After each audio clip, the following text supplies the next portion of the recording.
Breaking news Hyderabad నుంచి రాజమండ్రికి బయలుదేరిన పాస్టర్ ప్రవీణ్ బైక్ విజయవాడ చేరుకోకముందే ప్రమాదం జరిగిందా? బయటకు వచ్చిన మరో సీసీ కెమెరా వీడియోతో ఇదే అనుమానం కలుగుతోంది.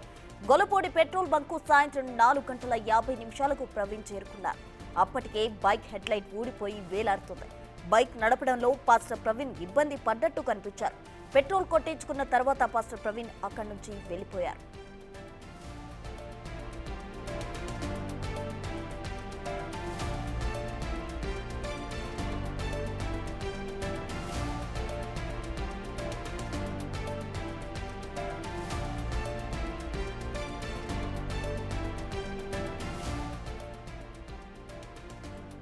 ఇటీవల అనుమానాస్పదంగా మృతి చెందిన పాస్టర్ ప్రవీణ్ పగడాల మృతికి సంబంధించి మరొక సీసీ ఫుటేజ్ అయితే రిలీజ్ అవడం జరిగింది. అయితే విజయవాడకు ముందే పాస్టర్ ప్రవీణ్ బైక్ ప్రమాదం జరిగినట్టు కూడా ఈ విజువల్స్ చూస్తుంటే అర్థమవుతుంది. 4:50 ఆయన ఓ పెట్రోల్ బంక్ దగ్గరకు వెళ్లారు. అప్పటికే మనం విజువల్స్ లో గనక చూసినట్లయితే ఆయన హెడ్లైట్ ఊడి వేలాడుతున్న దృశ్యాలు మనకు బిగ్ టీవీ స్క్రీన్ పై మనం ఎక్స్క్లూజివ్ గా చూడొచ్చు. అయితే ప్రవీణ్ పగడాల బైక్ కు ముందే ప్రమాదం జరిగిందా అనే కోణంలో అయితే ఈ సీసీ ఫుటేజ్ మనకు అర్థమవుతుంది. అసలు ప్రవీణ్ పగడాల బైక్ ఏమైంది అనేది ఈ ఫుటేజ్ చూస్తే మనకు అర్థమవ్వాల్సి ఉంటుంది. ముందుగానే అతని బైక్ హెడ్లైట్ ఊడి వేలాడుతుంది. అతను బండి నడపడానికి కూడా ఇబ్బంది పడుతున్నట్టు కూడా మనం సీసీ ఫుటేజ్ దృశ్యాల్లో మనకి అర్థమవుతుంది. అయితే అక్కడ 4:50 ప్రవీణ్ పగడాల పెట్రోల్ కొట్టించుకుని అక్కడి నుంచి వెళ్ళిపోయారు. అయితే ఇక్కడి వరకు అయితే ప్రవీణ్ పగడాలకు సంబంధించిన ఇన్ఫో ఈ సీసీ ఫుటేజ్ లో మనకు కనిపిస్తుంది. పెట్రోల్ కొట్టించుకుని అక్కడి నుంచి పాస్టర్ ప్రవీణ్ పగడాల వెళ్ళిపోయారు. అయితే రాజమండ్రిలో ప్రవీణ్ పగడాల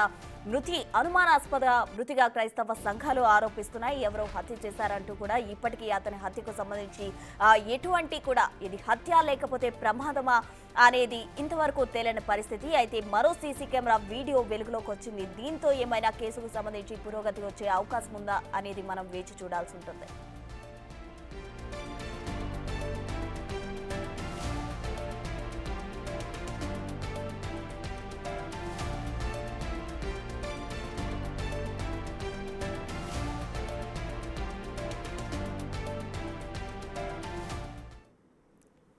పాస్టర్ ప్రవీణ్ పగడాలకు సంబంధించిన ఒక బైక్ వీడియోకి సంబంధించిన సీసీ ఫుటేజ్ వెలుగులోకి వచ్చింది. దీనికి సంబంధించి పూర్తి వివరాలు మా ప్రతినిధి శివ అమరావతి నుండి అందిస్తారు. శివ,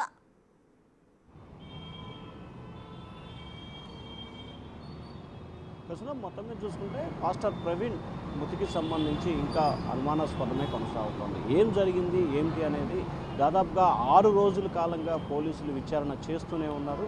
కానీ దానికి సంబంధించి ఒక్కడు కూడా ముందుకు పడని పరిస్థితి కనిపిస్తుంది. కానీ క్రైస్తవ సంఘాలు అయితే హత్యగా అనుమానిస్తున్నారు. కానీ పోలీసులు ఇప్పటివరకు లభించిన ఆధారాలను చూస్తే కనుక అంటే అది ఎవరు డిక్లేర్ చేయలేని పరిస్థితి, ప్రమాదం జరిగిందా అనే అనుమానాలు మాత్రం కలుగుతున్న పరిస్థితి కనిపిస్తుంది. కానీ ఏది అనేది క్లారిటీ చేయాల్సిన పోలీసులు అయితే చేయలేని పరిస్థితి కొనసాగుతోంది. ఇక ప్రధానంగా కొద్దిసేపు క్రితమే ఒక సీసీ ఫుటేజ్ వెలుగులోకి రావడం జరిగింది.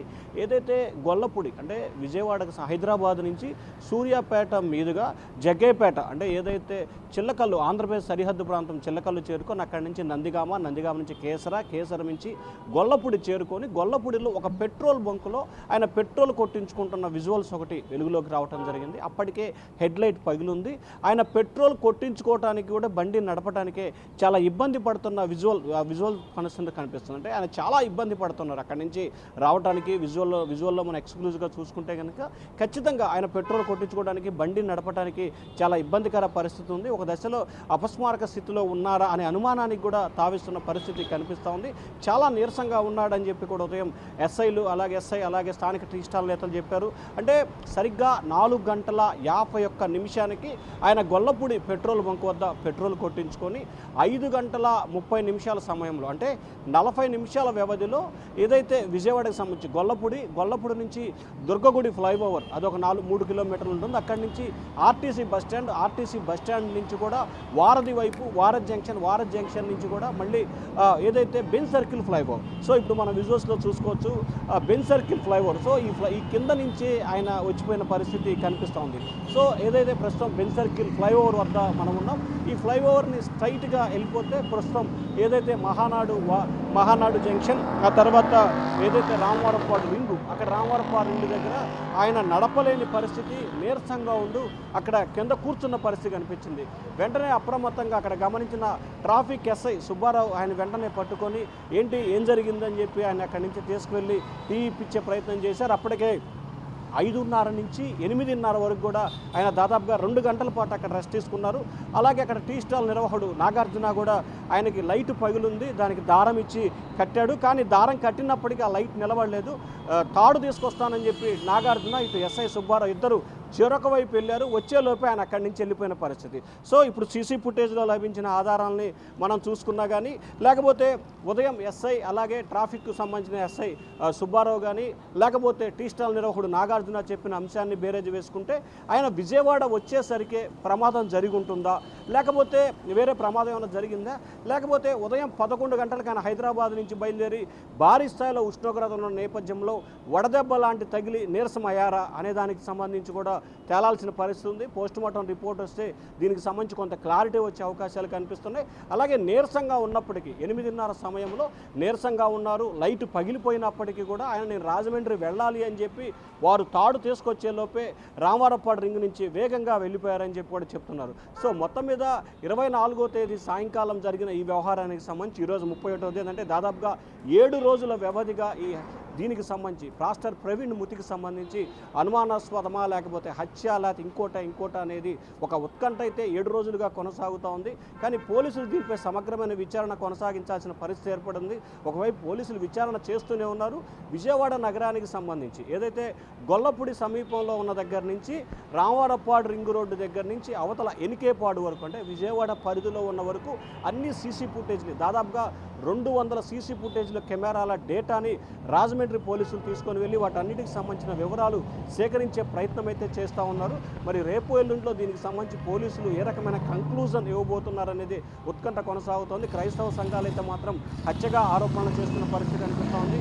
కానీ పోలీసులు కానీ లేకపోతే మిగిలిన సంబంధించి ప్రమాదమే అనే అంశాన్ని వారు చెప్పే ప్రయత్నం. సో ఇది ప్రమాదమా హత్య అనే దానికి సంబంధించి క్లారిటీ రాని పరిస్థితి ప్రస్తుతం కొనసాగుతూ ఉంది. కానీ ఉదయం ఒక సీసీ ఫుటేజ్, సాయంత్రానికి ఒక ఆధారం, ఉదయం ఇట్లా 2-3 రోజులుగా రోజుకు ఒక కొత్త ఎపిసోడ్ తెర మీదకి రావడంతో అసలు ఏం జరుగుతుంది, ఏం జరిగిందనే ఉత్కంఠ అయితే మాత్రం రోజుకి కొనసాగుతూ ఉంది. ప్రసూన శివ, మనం విజువల్స్లో కనుక చూసినట్లయితే ఆయన చాలా ఇబ్బంది పడ్డారు. మరోవైపు బిగ్ టీవీతో మాట్లాడిన సమయంలో పాస్టర్ విజయ్ కూడా ఈయన డైట్లో ఉన్నారు, ఆఫ్టర్నూన్ మాత్రమే తింటారు. ఒకవేళ మీరన్నట్టు వడదెబ్బ తగిలి ఆయన ఒకవేళ బండి నడపలేక ఎక్కడగా ఆ పెట్రోల్ బంక్ వచ్చే ముందు ఎక్కడైనా పడిపోయి ఉండొచ్చా, లేకపోతే ఎవరైనా ముందుగానే ఆయనపై అటాక్ చేసి ఉండొచ్చా అనే అనుమానాలు కూడా కలుగుతున్నాయి ఆ విజువల్స్ కనుక చూసినట్లయితే. మరి అటు సీఎం చంద్రబాబు కూడా దీనికి సంబంధించి సమగ్ర విచారణ జరపాలి, ఎటువంటి మత కలహాలకు చావు లేకుండా కూడా విచారణ జరగాలంటూ కూడా ఆదేశాలు జారీ చేయడం జరిగింది. మరి పోలీసులు ఏమంటున్నారు, ఎప్పటిలోగా ఈ కేసుకు సంబంధించి పురోగతి వచ్చే అవకాశం ఉంది?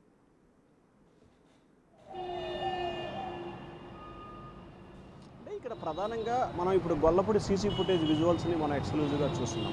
So Gollapudi CC footage petrol బంకులో ఆయన పెట్రోల్ కొట్టించుకొని ఫోన్పే చేసిన పరిస్థితి కనిపించింది. అక్కడ గొల్లపూడిలో సీసీ ఫుటేజ్ని మనం పరిశీలిస్తే ఆయన అక్కడికి వచ్చే సమయానికే అపరమార స్థితి అంటే కొంచెం ఆయన బండి నడపలేని స్థితిలో ఉన్నారు, బాగా నీరసంగా ఉన్న పరిస్థితి కనిపించింది.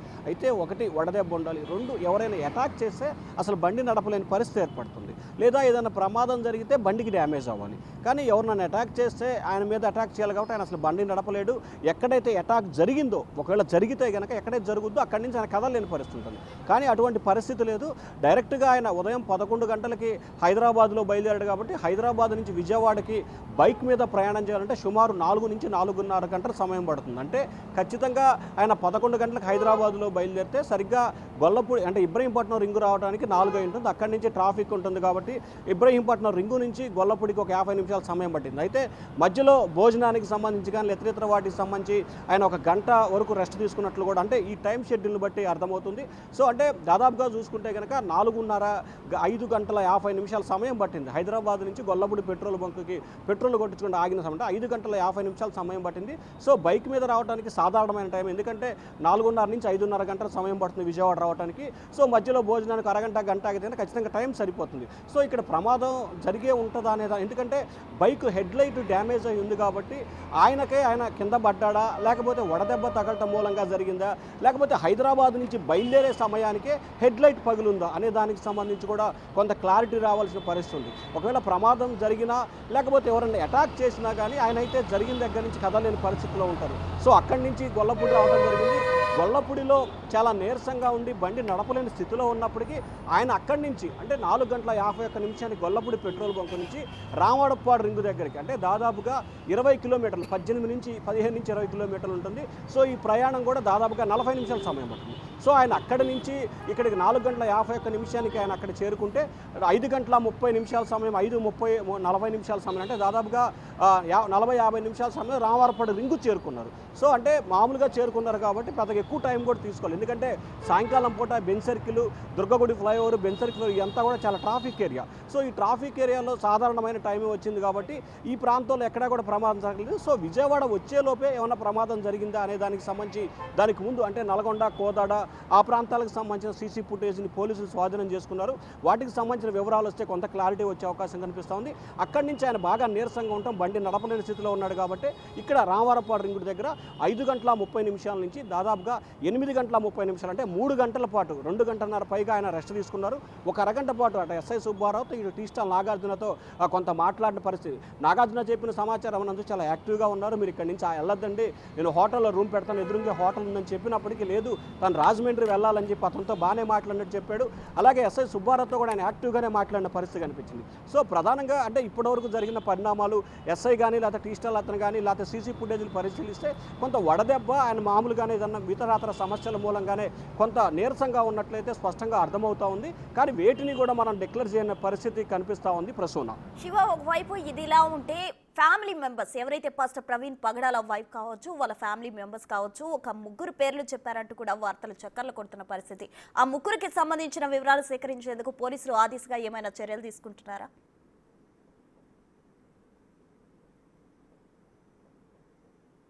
రాజమండ్రి పరిసర ప్రాంతాలకు సంబంధించి ఆ ప్రాంతాలకు సంబంధించిన 2-3 వ్యక్తులకి ఎవరైతే ఈయనకి సంబంధించి అంటే హైదరాబాదులో బయలుదేరిన దగ్గర నుంచి తాను పలానా ప్రాంతానికి ఈ టయానికి చేరుకుంటాను అనేదాన్ని వాళ్ళ ముందుగానే సమాచారం ఇచ్చారనేది వారి కుటుంబ సభ్యులు చెప్తున్న సమాచారం. సో అలాగే ఆ దిశగా కూడా ఇప్పటికే రాజమండ్రి పోలీసులు విచారణ చేపడుతున్నారు. రాజమండ్రి పరిసర ప్రాంతాల్లో గోకవరం గ్రామానికి సంబంధించిన ఒక 2 వ్యక్తులని పోలీసులు ఐడెంటిఫికేషన్ చేసినట్టు తెలుస్తూ ఉంది. వారిని కూడా పిలిచి విచారించే అవకాశాలు కనిపిస్తున్నాయి. ఎందుకంటే పలానా టైంకి నేను ఇక్కడ చేరుకుంటాను అని చెప్పి ఆ 2-3కే పాస్టర్ ప్రవీణ్ బయలుదేరే ముందు చెప్పినట్లు కూడా తెలుస్తూ ఉంది. సో ఇటు కుటుంబ సభ్యులు ఆరోపిస్తున్న దాన్ని బట్టి కూడా పోలీసులు ఆ దిశగా విచారణ చేపట్టారు.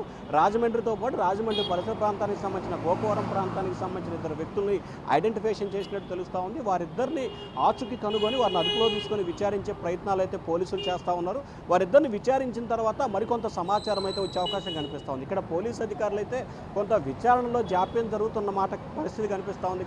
కానీ ఎటువంటి సమాచారం ఇచ్చినా ఎటువంటి ఆధారాలు దొరికినా వెంటనే దానికి సంబంధించి శరవేగంగా దర్యాప్తు చేస్తున్నారు. ఎందుకంటే ఈ అంశాన్ని ఏపీ ప్రభుత్వం చాలా సీరియస్గా తీసుకుంది. ఎందుకంటే ఒక పాస్టర్కి సంబంధించిన మృతి జరిగిన నేపథ్యంలో ఇది ఆంధ్రప్రదేశ్కు సంబంధించి కొంత ఇబ్బందికర పరిస్థితి ఏర్పడుతుందని చెప్పి ప్రభుత్వం ముందుగానే పసిగట్టింది. ఢిల్లీ సమాచారం కానీ మరికొన్ని కావచ్చు కానీ. సో ఈ నేపథ్యంలో ముఖ్యమంత్రి చంద్రబాబు దీన్ని చాలా సీరియస్గా తీసుకున్నాడు. ఇప్పటికే 3-4 సార్లు హోంమంత్రి అనితతో, ఏపీ డీజీపీ హరీష్కుమార్ గుమార్తో, అలాగే ఏలూరు రేంజ్ ఐటీ అశోక్ కుమార్తో కూడా చంద్రబాబు స్వయంగా 2-3 సార్లు మాట్లాడి ఈ అంశానికి సంబంధించి ఎప్పటికప్పుడు ఆయన నివేదిక తెప్పించుకుంటున్నాడు. సో ఆ నివేదిక చెప్పించుకోవడంతో పాటు ఏపీ డీజీపీ హెడ్ ఆఫీస్లో దీనికి సంబంధించిన 2 వ్యక్తుల్ని ఒక కంట్రోల్ రూమ్ లాంటిది ఏర్పాటు చేసి ఎప్పటికప్పుడు దీనికి సంబంధించిన కేసు విచారణ ఏ స్టేజీలో ఉంది, ఏం విచారణ జరిగింది, పురోగతి ఏమిటి అనే దానికి సంబంధించి కూడా ఉదయం, మధ్యాహ్నం, సాయంత్రం ఏపీ డీజీపీ ఆఫీస్లో 2 అధికారులు దీన్ని ప్రత్యేకంగా మానిటరింగ్ చేస్తున్నారు. మరొక బృందం రాజమండ్రిలో మానిటరింగ్ చేస్తుంది. మరొక బృందం హైదరాబాద్ వెళ్ళి వాళ్ళ ఫ్యామిలీ మెంబర్స్తో అలాగే దారి పొడవున హైదరాబాద్లో ఆయన ఎక్కడ బయలుదేరాడో, ఎక్కడ రాజమండ్రిలో అక్కడ వరకు కూడా ప్రతి సీసీ ఫుటేజ్ని కూడా సేకరించే ప్రయత్నం చేస్తారు. సో మొత్తం మీద చూసుకుంటే ఇటు పోలీసు అధికారులు కేసును అయితే శరవేగంగానే దర్యాప్తు జరుపుతున్నారు. కానీ ఏమిటి అనే దాన్ని ఇప్పటికే 7 రోజులు జాప్యం అయితే ఒకవైపు కొనసాగుతూ ఉంది. ఒకవైపు దర్యాప్తు కొనసాగుతుంది, ఇంకొకవైపు జాప్యం కూడా కొనసాగుతున్న పరిస్థితి అయితే స్పష్టంగా కనిపిస్తూ ఉంది. ప్రస్తుతం మరి చూడాలి రేపు ఎల్లుండిలో ఈ కేసుకు సంబంధించి కొంత క్లారిటీ వచ్చే అవకాశాలు అయితే స్పష్టంగా కనిపిస్తూ ఉన్నాయి. ప్రస్తుతం రైట్ శివ, థ్యాంక్ యూ.